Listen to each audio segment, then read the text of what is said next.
Ketika kita merasa biaya sekolah dan kuliah itu serba mahal, dan rasanya setiap tahun uang kuliah tunggal atau UKT itu selalu naik. Belum lagi uang pangkal, uang gedung, biaya buku, dan lain-lain. Kadang kita mikir, pendidikan itu sebenarnya hak atau barang mewah. Nah, kalau kalian berpikir seperti itu, kalian tidak sendirian. Dan percaya atau tidak, keresahan soal pendidikan yang serba mahal dan terasa seperti bisnis ini sudah dipikirkan jauh-jauh hari oleh salah satu pahlawan yang paling keren yang kita punya. Namanya Tang Malaga. Mungkin kita kenal dia sebagai seorang pejuang revolusioner, penulis buku legendaris Madilog, atau orang yang hidup dengan penuh petualangan. Tapi ada satu sisi dari Tang Malaka yang super relevan sampai sekarang. Pemikirannya tentang pendidikan di video kali ini. Kita akan bongkar konsep kapitalisme pendidikan lewat kacamatanya Tan Malaka. Dan kita akan lihat, jangan-jangan sistem yang dikritik di zaman penjajahan masih ada sisa-sisanya sampai hari ini.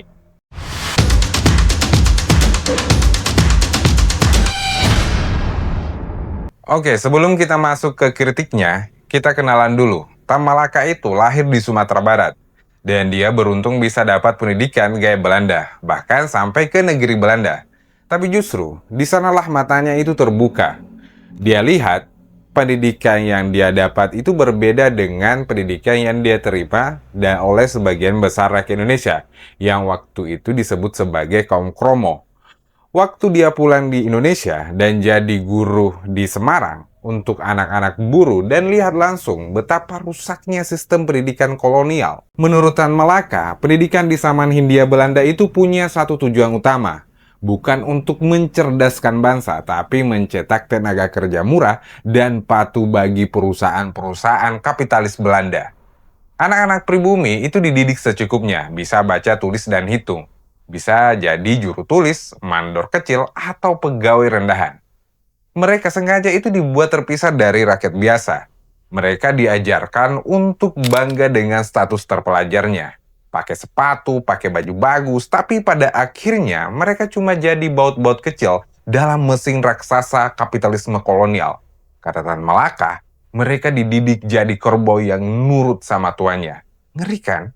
Nah, dari sinilah kita bisa merumuskan kapitalisme pendidikan itu menurut Tan Malaka itu ada 3 ciri utamanya. Yang pertama, pendidikan memisahkan dari rakyat. Sekolah kolonial itu menciptakan kelas terpelajar yang merasa lebih tinggi dari petani dan buruh. Mereka itu merasa malu bekerja kasar dan lebih suka jadi pegawai. Akibatnya, orang pintar jauh dari masalah yang nyata dengan rakyat. Mereka tidak memikirkan bagaimana cara memajukan pertanian atau nasib buruh. Karena mereka sibuk di kantor-kantor milik Belanda. Kedua, kurikulum itu yang melayani pasar, bukan manusia. Pelajaran yang diberikan itu cuma laku di pasar pekerja kolonial.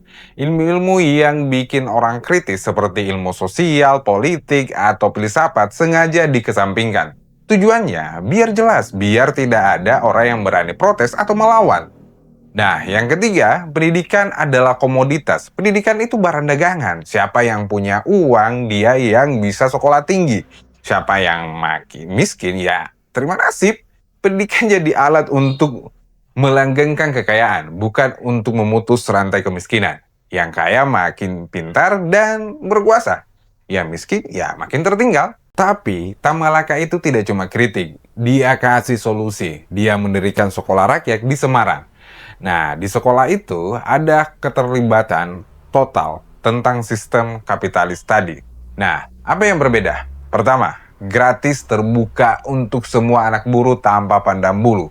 Dan ini bukti bahwa pendidikan itu hak, bukan barang dagangan. Kedua, kurikulumnya itu merakyat. Selain baca tulis, murid-muridnya itu diajak berdiskusi soal nasib buruh, belajar berorganisasi, main drama untuk menyuarakan kritik sosial mereka. Bahkan belajar soal pentingnya kebersihan dan kesehatan. Tujuannya bukan cari kerja, tapi membebaskan manusia. Bagi Tan Malaka, sekolah itu seharusnya tempat lahirnya manusia-manusia yang merdeka, yang siap berjuang untuk rakyatnya, tapi bukan jadi pabrik penghasil kacung-kacung kapitalis. Nah itu oke, kita cerita 100 tahun yang lalu. Pertanyaannya sekarang, apakah praktik kapitalisme pendidikan itu masih jamak dilakukan? Atau jangan-jangan cuma ganti baju aja? Mari kita lihat contoh-contoh di zaman kita sekarang ini. Nah, dulu yang bisa sekolah tinggi itu cuma orang-orang bangsawan atau pejabat Belanda. Coba kita lihat biaya masuk universitas-universitas favorit, baik negeri maupun swasta. Uang pangkalnya itu bisa sampai puluhan bahkan ratusan juta. Bahkan UKT itu terus naik. Akhirnya, akses pendidikan yang berkualitas seringkali ditentukan oleh tebal dompetnya orang tua. Ini persis seperti kritik ketiga Tang Malaka, pendidikan sebagai komoditas. Pernah dengar nasihat, pilihlah jurusan yang gampang cari kerja. Tekanan ini membuat banyak siswa itu memilih jurusan yang bukan minat mereka atau passion mereka, tapi karena permintaan pasar. Nah, jurusan seperti teknik, IT, kedokteran itu sering diagung-agungkan. Sementara jurusan filsafat, sastra, atau sosiologi itu sering dianggap tidak jelas masa depannya. Ini mirip kritik keduanya Tan Malaka. Kita didorong jadi pekerja yang dibutuhkan industri, bukan jadi pemikir yang kritis terhadap kondisi sosial. Ada sekolah negeri unggulan, sekolah swasta elit, sekolah internasional. Fasilitasnya itu canggih dan gurunya itu berkualitas. Tapi di sisi lain, banyak sekolah yang di pelosok itu yang gedungnya hampir rubuh dan kekurangan guru. Ini menciptakan kasta-kasta baru dalam pendidikan. Lulusan seperti sekolah elit punya privilege yang lebih besar untuk masuk universitas top dan dapat kerja yang bagus. Ini sama seperti kritik pertama Tan Malaka. Pendidikan justru menciptakan jurang pemisah, bukan sebagai jembatan. Kemudian industri bimbel yang omsetnya itu triliunan rupiah. Itu adalah contoh nyata tentang komodifikasi pendidikan. Bimbel yang menjual jalan pintas, jaminan lulus, ujian masuk, menciptakan persepsi bahwa pelajaran di sekolah itu tidak cukup. Kamu harus membeli paket tambahan untuk bisa sukses. Nah, pendidikan itu diubah jadi produk yang terus-menerus yang bisa di-upgrade dengan uang. Jadi, apa artinya semua ini? Apakah kita harus anti sekolah? Tentu tidak. Tan Malaka sendiri sangat mencintai pendidikan.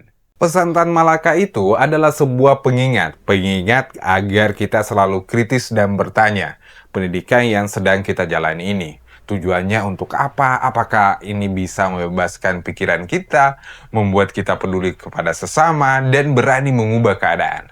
Atau hanya untuk mencetak kita menjadi sebagai sekrup-sekrup yang penurut dalam mesin pasar mereka? Mewujudkan pendidikan yang benar-benar merdeka seperti impiannya Tan Malaka memang bukan hal yang mudah, tapi kita bisa memulai dari diri kita sendiri. Dengan cara apa? Dengan tidak pernah berhenti belajar, tidak hanya dari buku pelajaran, tapi juga realitas sekitar kita. Dengan berani menyuarakan seperti pendapatnya teman-teman. Dari yang terpenting, dengan tidak pernah membiarkan ijazah atau gelar itu membuat kita merasa lebih tinggi dari orang lain. Karena pendidikan sejati menurut Tan Malaka adalah membuat kita semakin membumi dan semakin berjuang untuk kemanusiaan. Gimana menurut kalian? Apakah kalian punya contoh dari kapitalisme pendidikan di sekitar kalian? Yuk, kita diskusi di kolom komentar. Jangan lupa like, comment, and subscribe. Biar kita terus belajar bareng. Sampai jumpa di video berikutnya.